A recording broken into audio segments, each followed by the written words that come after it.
e você perceberá na leitura que se trata de um texto um tanto quanto difícil, até porque culturalmente falar sobre homem e mulher e o papel do homem e da mulher é difícil, sempre foi, em qualquer cultura, no sentido de que a palavra de Deus ela pode acatar ou ser aquilo que a cultura pensa ou ser diferente, tá?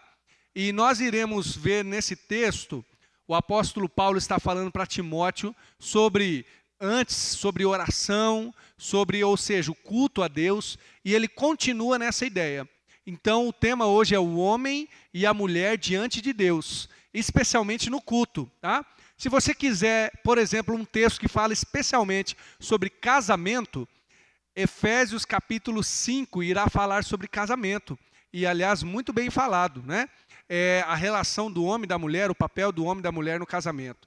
Mas, aqui em 1 Timóteo 2, a partir do 8, nós vamos ver algumas coisas. Apenas um verso para os homens e o restante para as mulheres. Olha que coisa aqui, né? Mas nós vamos ver algumas coisas e você vai perceber como é difícil de entender e traduzir isso para a nossa cultura. Acho que mais do que difícil de entender, é de aceitarmos e de tentarmos aplicar isso à nossa vida. Já adianto para você que na primeira leitura, pelo menos na minha Bíblia, que é uma tradução tanto quanto antiga, eu quero falar algumas coisas depois, comentar para você, pode soar estranho, mas o interessante de pregarmos um livro da Bíblia é que não dá para fugir de textos que dá vontade de fugir, e esse seria um deles, mas é a palavra de Deus. Você pode ler comigo? Acompanhe comigo aí, 1 Timóteo 2, a partir do 8. Quero, pois, que os homens orem em todo lugar, levantando mãos santas, sem ira e nem contenda. Que do mesmo modo as mulheres se ataviem em traje honesto, com pudor e modéstia, não com tranças ou com ouro ou com pérolas ou vestidos preciosos, mas como convém a mulheres que fazem profissão de servir a Deus com boas obras. A mulher aprenda em silêncio, com toda sujeição. Não permito, porém, que a mulher ensine, nem use de autoridade sobre o marido, mas que esteja em silêncio. Porque primeiro foi formado Adão, depois Eva, e Adão não foi enganado, mas a mulher, sendo enganada, caiu em transgressão. Salvar-se-á, porém, dando à luz a filhos, se permanecer com modéstia, na fé, no amor e na santificação. Amém? Vai dizer que esse não é um texto difícil. Você conhecia esse texto da Bíblia? Talvez você nem tinha ouvido falar dele, né? Mas o que história é essa? Eu sei, mulheres, que você pensou assim, como assim aprenda em silêncio? Calma, espera lá, né? Mas, como eu disse, é um verso para os homens e o restante para as mulheres. Mas nós estamos aqui, veja bem, num contexto de culto. E por que eu estou frisando isso? Porque ele não está dizendo isso, por exemplo, sobre a casa, sobre a relação conjugal. Você pode ler lá Efésios 5, a partir do 21 ou 22 especialmente, que irá falar um pouco mais do marido e da mulher na relação conjugal. Mas estamos falando aqui do tempo diante de Deus no culto, tá bom? Lembra que essa mensagem, ou essa série de mensagens, é discípulo integral. E apesar de haver algumas coisas que são iguais para todos, nós também podemos frisar algumas lições para o homem e para a mulher. Vamos começar dos homens. E talvez você, homem, seja igual eu, que leu esse texto e pensou, para nós é mais fácil, hein? Para nós é mais tranquilo. Bom, Paulo está escrevendo a Timóteo e está dizendo que temos que, antes de tudo, esse é o verso 1 do capítulo 2, antes de tudo, eu te admoesto, eu digo para você que vocês orem por todas as pessoas. E Paulo está seguindo essa ideia e aplicando isso aos homens. Eu quero que os homens orem em todo lugar. Sobre os homens, basicamente essa mensagem vai se dividir entre homens e mulheres, claro, né? Paulo está frisando a profunda relação dos homens com a oração. E quando a gente olha para a igreja, para esta igreja e para qualquer igreja no mundo, sempre são as mulheres que oram mais. Não é verdade? Eu não conheço, eu pessoalmente, conheço algumas igrejas, não muitas, mas nem tão poucas. Eu não conheço nenhuma igreja em que eu tenha chegado lá e as pessoas tenham dito assim, pastor, as mulheres até que oram, mas os homens, pastor, você tem que ver os homens, até joelho calejado, pastor. Eu nunca vi isso. Você já viu? Nunca vi. A palavra de Deus está dizendo para nós homens que nós temos que ser de oração, de oração. Tem a irmã do coque, já ouviu falar da irmã do coque? Que é aquela brincadeira, que é a mulher que ora. Não tem nem um irmão, não seria do coque, né? Mas o irmão de oração. Não tem nem brincadeira sobre isso.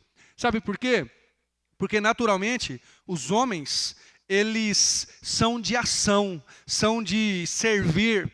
Então, se você chamar os homens para construir um muro, vai ter homem aqui construindo, vai ter homem dando pitaco, vai ter homem trazendo água.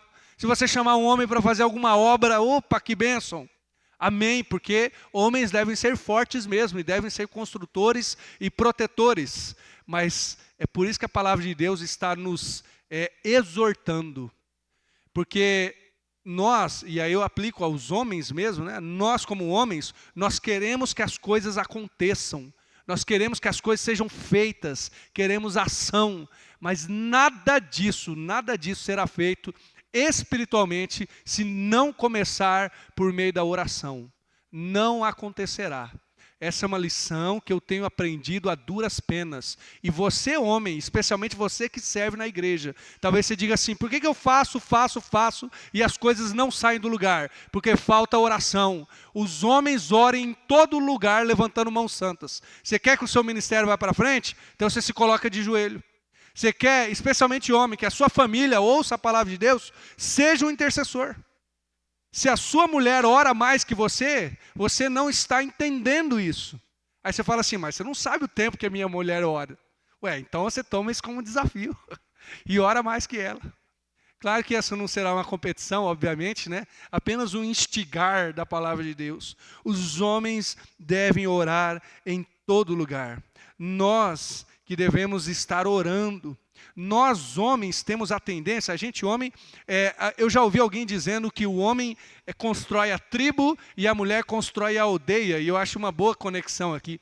Tribo dá a ideia dos guerreiros, dos que lutam, né? E aldeia no sentido de um lar, né? Nós homens nós gostamos de entrar em debates. Eu mesmo gosto bastante, já falei para os irmãos, né?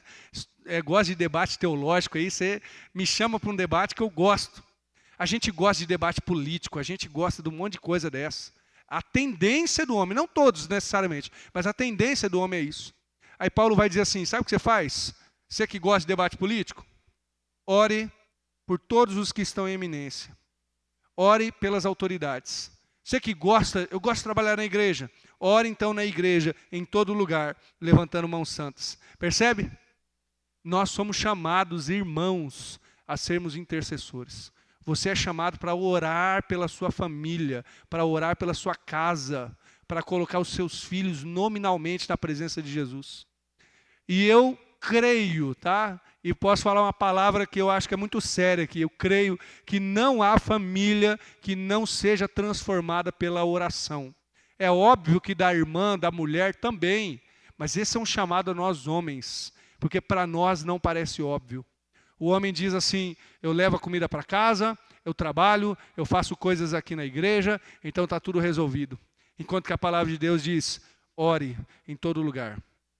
Que a sua família, e em especial, estamos falando sobre o culto aqui, então, que a sua igreja, esta igreja, os ministérios que você tem, sejam alvos da sua oração. Você quer que as coisas sejam frutíferas? Coloca diante de Deus. Mas uma outra palavra aqui para os homens também, e eu não posso me delongar aqui, muito homens, porque tem muitos versos para as mulheres também. Mas outra palavra importante é que eles devem orar levantando mãos santas, sem ira e nem contenda. Qual é a qualidade deste homem que vai orar? Qual que é a qualidade?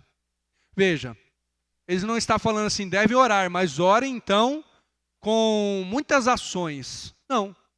Ore então, tá? Mas ora e trabalha bastante. Não, ele está falando, orem levantando mãos santas.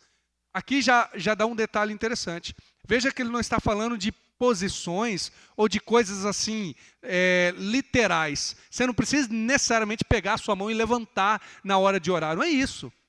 Mas a ideia é que a sua mão seja santa. O salmista diz, quem subirá no monte do Senhor? Aquele que é puro de mãos e limpo de coração. Mãos santas tem a ver com alguém que é consagrado a Deus. Ou seja, este homem que ora, que intercede pela igreja, que começa tudo através da oração, as mãos dele, a sua vida tem que ser uma vida consagrada a Deus. Deus não ouvirá a oração de homens hipócritas, que levantam mãos sujas, mas sim homens que levantam mãos santas. Esta é a verdade para nós, homens. E como que eu serei um hipócrita? Levantando a mão com ira e com contenda. A palavra de Deus é dura, né? Então assim, como estão as suas mãos na sua casa? O homem levanta a mão para ofender, e aqui não é necessariamente sua mão, né? Mas ofende talvez a esposa e ora aqui. Não, você seja um intercessor, mas com mãos limpas, com mãos santas, sem ira e nem contenda. Entra em disputas que não deveria entrar, fala mal do outro, faz algo ruim, é avarento, ou talvez seja alguém que briguento e levanta as mãos que não são santas. Percebe? Não é fácil para nós também, homens. Você é um intercessor e alguém puro, consagrado a Deus. Mas eu não me lembro quem que era o autor, não sei se era o John Wesley, um grande evangelista ou algum outro, que dizia assim: Senhor, me dê apenas 10 homens que amem nada mais que o Senhor e detestem o pecado, e nós mudaremos o mundo. Como que John Wesley ou esse outro avivalista poderia encontrar esses homens? Olha, é só você encontrar homens do verso 8 de 1 Timóteo 2.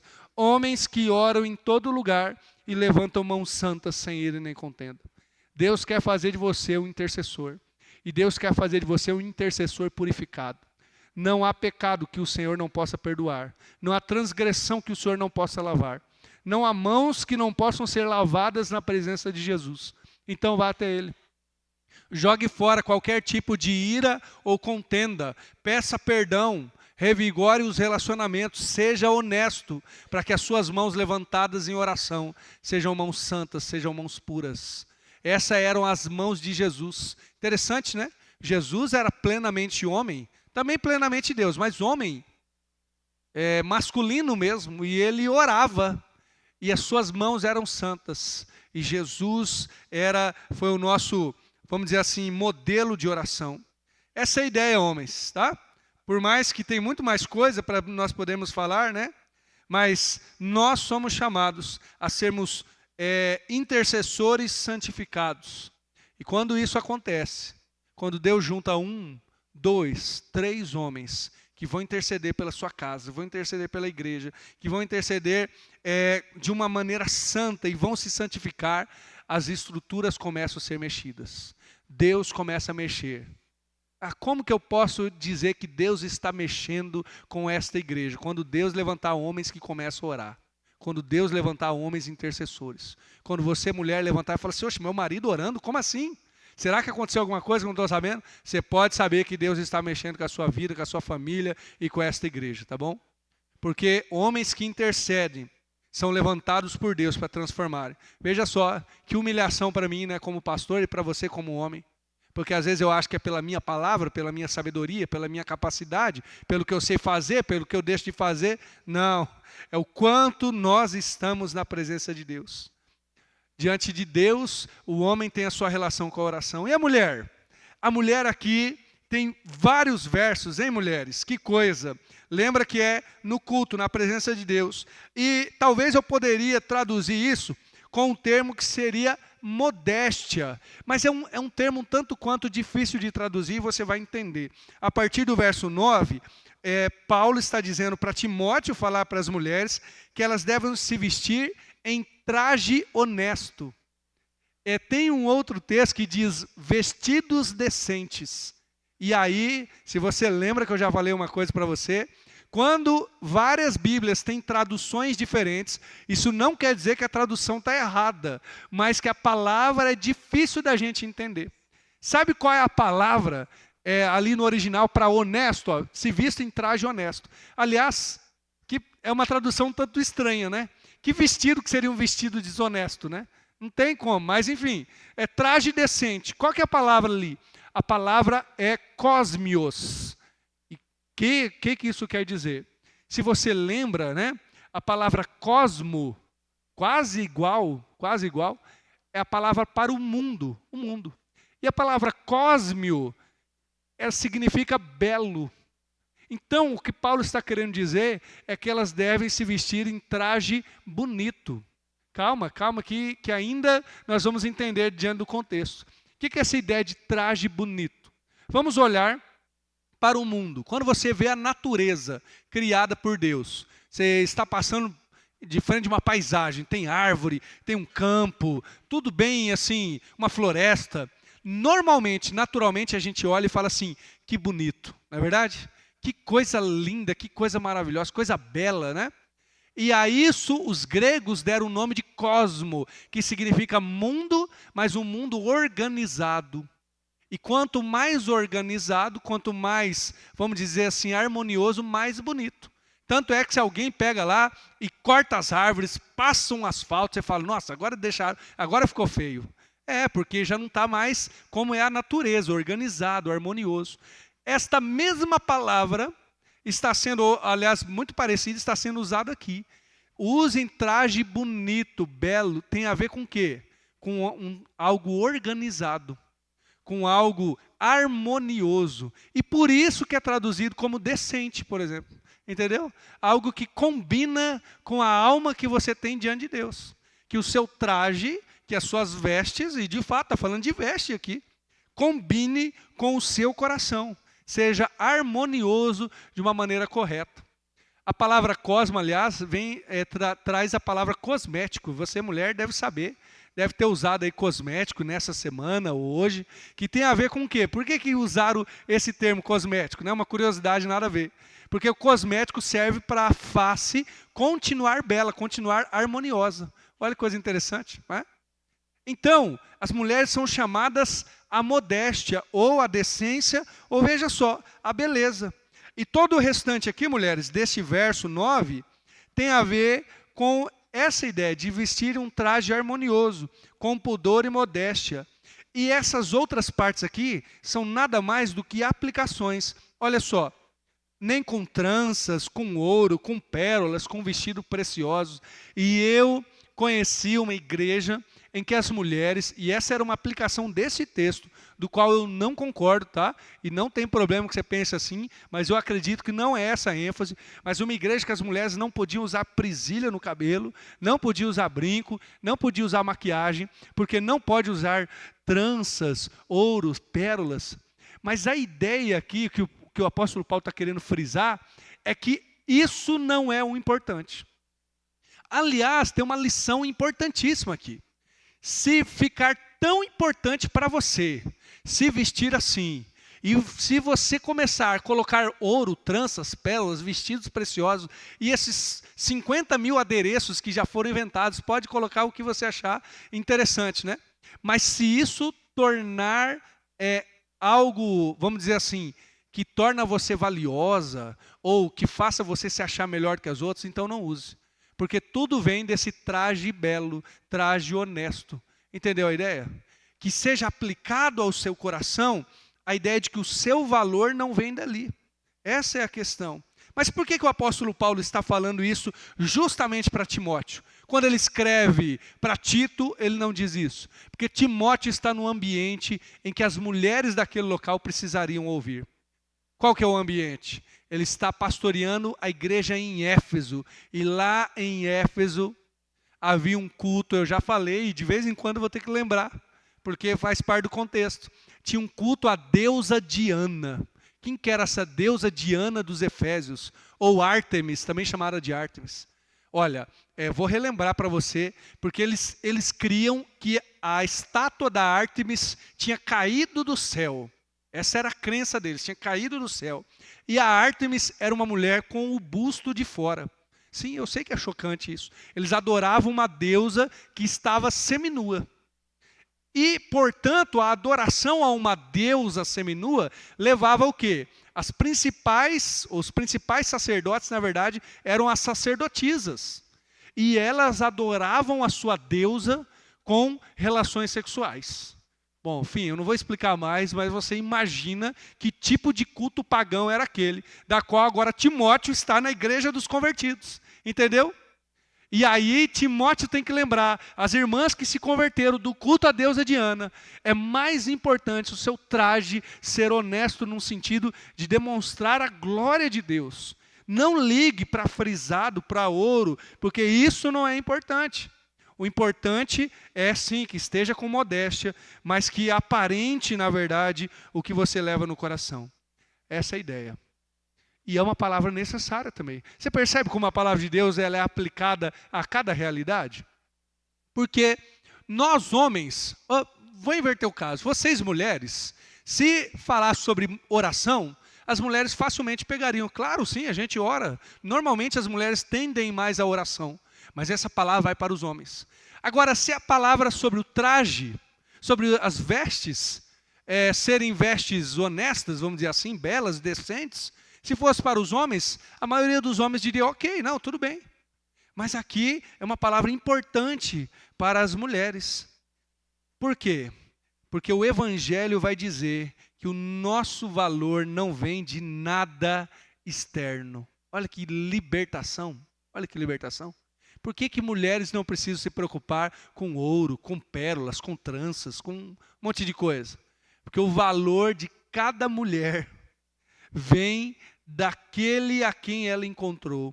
O valor dessas mulheres em Éfeso e de cada uma aqui, de cada mulher que conhece Jesus, vem do próprio Jesus.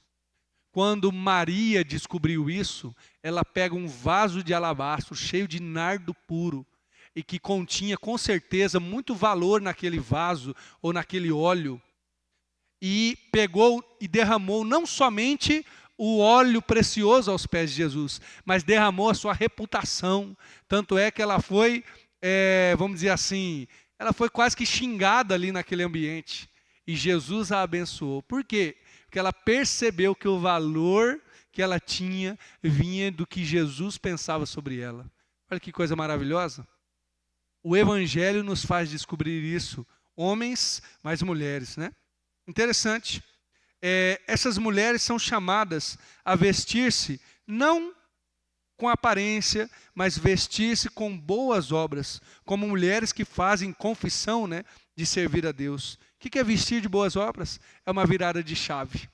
É dizer, opa, agora eu vou me adornar, eu estou mais preocupado agora com o outro do que comigo mesmo. Agora a minha imagem não é mais o meu centro, e sim fazer boas obras, abençoar as outras pessoas. Essa é a ideia. E boas obras aqui, irmãos e irmãs também, não é somente fazer coisas boas, mas no texto de Timóteo e também de Tito, boas obras diz respeito a fazer tudo aquilo que o Espírito Santo manda fazer. Essas são as boas obras. Então, às vezes, boas obras, de fato, pode ser pegar uma cesta básica e abençoar alguém. Mas boas obras também pode ser abraçar uma pessoa, orar por ela, entendeu? Vestir-se de boas obras não é só social, mas é totalmente espiritual. Que bênção, irmãos.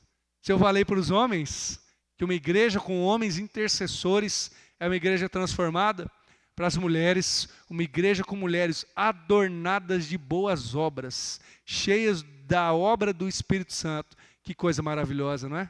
Que coisa transformadora para nós. Eu creio até que essa palavra serve para nós homens, no sentido de estarmos em boas obras também, mas aqui está sendo aplicado a elas. E agora, vamos para a parte que parece difícil, tá?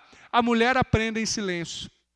E tem pelo menos dois lados extremos que tentam interpretar isso. Depois você pode ler de novo, mas diz, a mulher aprende em silêncio, com sujeição, não permite que ela ensine. Ah, irmãos, e tem tanto o lado que vai para um extremo como que vai para o outro, e eu costumo dizer que eu gosto de desagradar os dois lados, pelo menos a minha opinião, daquilo que eu entendi da palavra de Deus, tá bom? Quais são os extremos? De um lado é aquele que lê essa palavra e diz assim, tá vendo? Então, mulher, fique quieta, não fale nada na igreja, tá? Eu conheci uma igreja, aliás, né, com um coração até pesado eu digo isso, porque pensa numa igreja amorosa, num pastor bacana, um homem de Deus, mas que interpretava desse modo. Então as mulheres naquela igreja não podiam falar nada no púlpito. Elas cantavam, mas elas não podiam, por exemplo, ministrar o louvor. As mulheres não podiam dar os avisos na igreja. E muito menos pregar, quem dirá pregar ou ensinar. Porque na observação desse pastor, dessa igreja, a mulher tinha que estar em silêncio. Olha aí. Então talvez a mulher nessa igreja, se eu não me engano, dava aula para as crianças, dava aula para outras mulheres, mas não no púlpito aqui, né? Eu acho que esse é um extremo. Eu não vejo que é isso que a palavra de Deus está dizendo. Mas o outro extremo também é dizer que tudo isso é cultural, é daquela época. É porque aquelas mulheres vinham lá da deusa Diana, então logo isso aí só serve para aquela época. Para nós não serve não. Não me parece que é isso que Paulo está dizendo. Olha só, tem uma palavrinha que é chave aqui. Fala assim, eu não permito que a mulher ensine, nem use de autoridade sobre o marido. O que isso quer dizer? A palavra ensinar tem duas possibilidades. Uma delas é isso que eu falei. A mulher não pode falar nada. Mas a outra possibilidade é ela exercer uma instrução doutrinária, vamos dizer assim, ou ela ser a autoridade maior.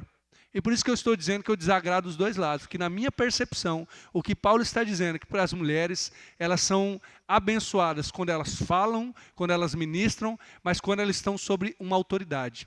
Que autoridade? Uma autoridade espiritual, primeiro da palavra de Deus e depois de um pastorado. Aí você vai me perguntar assim, pastor, você é a favor do pastorado feminino? Não faz essa pergunta para mim que é difícil de responder, tá bom?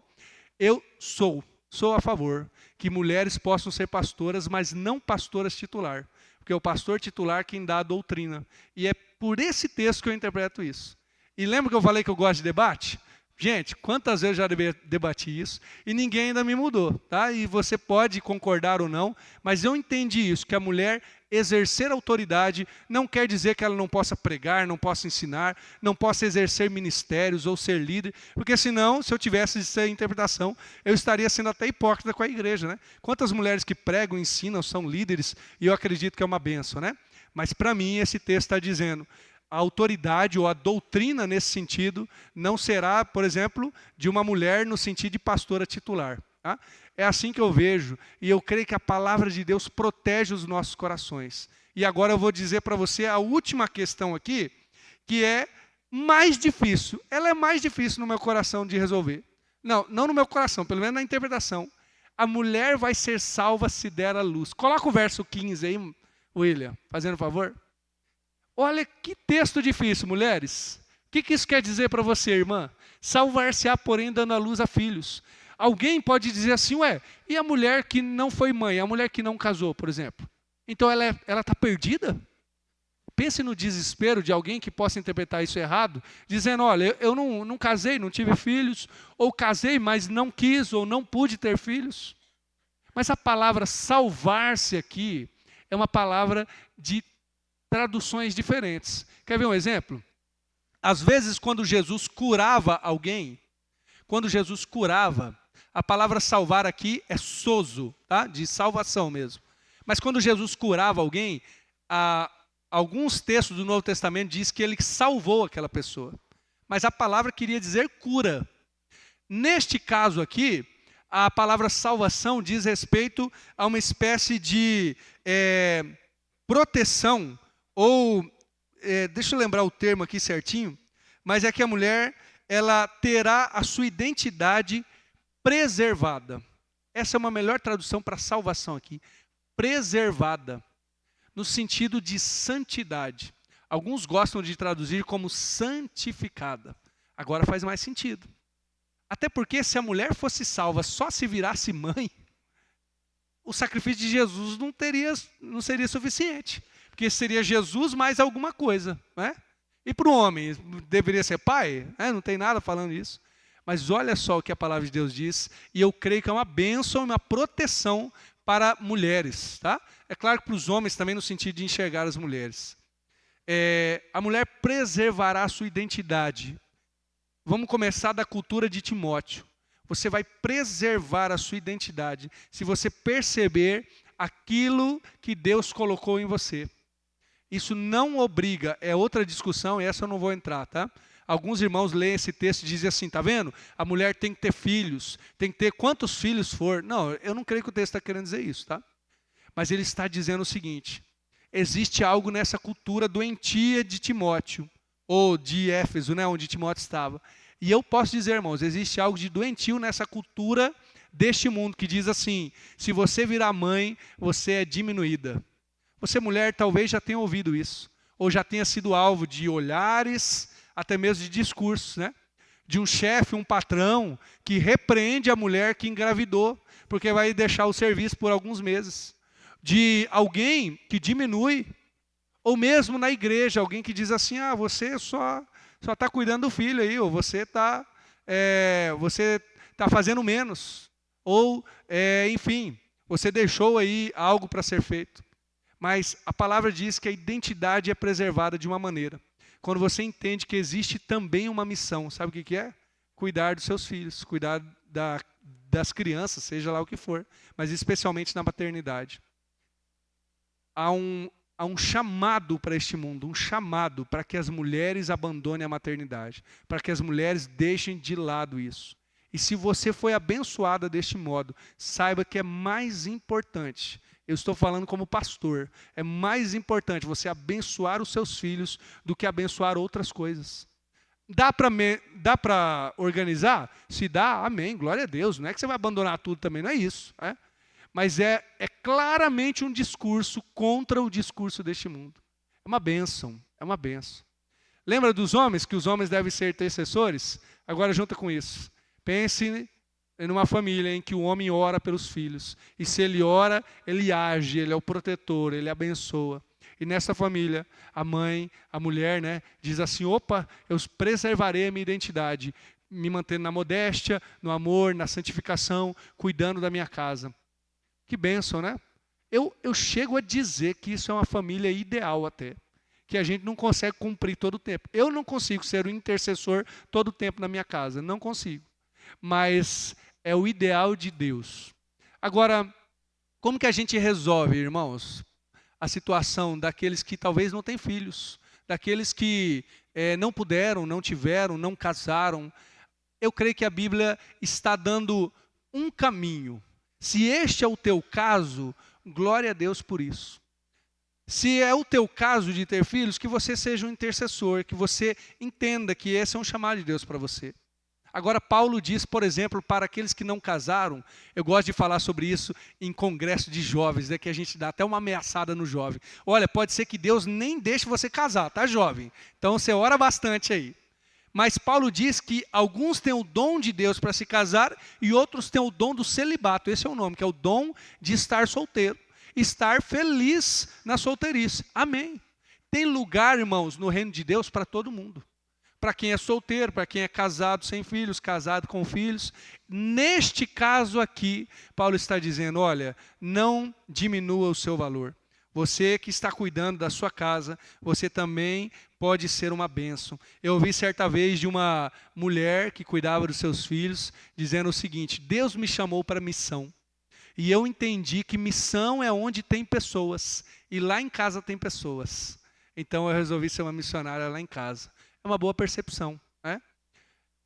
Eu termino perguntando para você: para o que Deus te chamou? O homem, e aqui homem você vê que não tem desculpa, você pode ser casado, solteiro, pode ter filhos, não ter filhos, mas o homem é chamado à oração.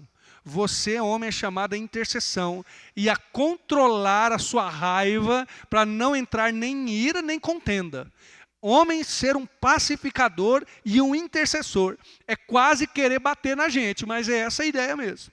E a mulher é chamada a caminhar junto, a abençoar. Se tiver filhos, abençoar os seus filhos, a ser alguém que abençoa os outros. Você percebe? Tem lugar para todo mundo no reino de Deus, todo mundo que deseja servir. Mas eu creio que essa palavra, irmãos, ela organiza as coisas. Às vezes, igual aquele brinquedo que você chacoalha assim, e sai um monte de neve, a neve vai caindo, vai voltando para o lugar, né? Aquele globo assim. Parece que às vezes a nossa vida fica meio chacoalhada. É bom a gente lembrar das prioridades. Qual que é a prioridade na vida de um cristão? A prioridade é Deus, família e depois a igreja. Ou seja, que você seja um intercessor, que você busque a Deus, que você cuide da sua família. É claro que você não precisa deixar outras coisas de lado. E que você sirva a Deus na igreja, onde você estiver, com alegria. Qual é o dom que Deus te deu? Deus te deu o dom da maternidade? Deus te deu o dom do celibato? Pode ser. Deus te deu o dom de estar no matrimônio, de estar diante de um ministério, que você use tudo isso para a glória de Deus. Bom, eu quero orar com você, eu quero desafiar você. O primeiro desafio é que eu acredito, tá? Eu não espero, mas eu acredito que algo desta mensagem soou estranho aos seus ouvidos. Sabe por quê? Porque na cultura nós ouvimos extremamente diferente. Mas que você possa pegar tudo isso e colocar diante do Senhor. Você é homem, você ora e fala: Deus, é para eu ser um intercessor mesmo? Eu quero ser um intercessor. Você é mulher, se você tem filhos, Senhor, é para eu abençoar os meus filhos? Como? De que maneira que eu posso fazer isso de uma maneira mais enfática? Se você não tem filhos, como eu posso abençoar a minha casa, a minha família, as pessoas ao meu redor? E que a gente saia daqui sendo abençoadores, tá bom? Depois eu vou perguntar para as irmãs se o marido virou um intercessor, tá? Tudo bem? Você só não pergunta para a Anne ali, tá bom? Vamos orar, gente? Obrigado, Jesus, por esse tempo. Obrigado por essa palavra que, para mim, ela não é uma palavra tão difícil de entender, mas é uma palavra muito difícil de aplicar, Senhor. E eu não digo pelas mulheres, eu digo a começar de mim, de ser um intercessor. Eu tenho tanta desculpa, Deus, para não ser um intercessor. Eu tenho tanta desculpa para fazer oração rasa, para passar pouco tempo na Tua presença, mas elas nada mais são do que apenas desculpas. Senhor, levanta nós como homens, que oremos em todo lugar, levantando mãos santas, sem ira e nem contenda. Deus, dá para nós homens o dom da intercessão, em nome de Jesus, Pai. Que saiam daqui homens que vão orar nominalmente pela sua esposa e pelos seus filhos, pela sua casa. Nós cremos que a nossa igreja, mas também as famílias serão transformadas por homens intercessores. Abençoa também, Senhor, cada irmã, cada mulher que tem sido bombardeada no mundo e tem ouvido que ela só será importante se ela tiver algum grande cargo ou algum grande nome, ou mesmo se vestir de trajes indecentes. Não, Senhor, coloca no coração de cada mulher o valor que vem do Senhor e a beleza que vem de Ti, em nome de Jesus. Que ela possa servir na igreja e em casa, tendo filhos ou não, mas entendendo e preservando a identidade dela no Senhor, Pai. Sabemos que as nossas irmãs têm sido atacadas pelo mundo, e que o Seu Evangelho possa proteger o coração de cada uma delas, Pai. Nós oramos, Pai, clamando para que, como igreja, o Senhor nos dê sabedoria, mas também como família, em casa, no lar, no tratamento conjugal. Senhor, eu também quero pedir, Pai, por aqueles que vieram aqui e ouviram, mas os seus cônjuges não ouviram. Quem sabe o marido vai chegar em casa e ser um intercessor, ou a esposa vai chegar em casa e ser uma abençoadora, mas a sua esposa não estava aqui, ou o seu marido não estava aqui.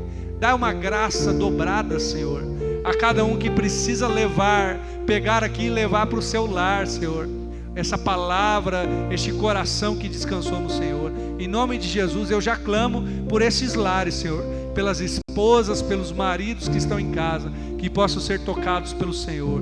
Esse é o nosso desejo, que homem e mulher estejam diante do Senhor, para a honra e glória do Senhor, Pai. Eu oro em nome de Jesus. Amém.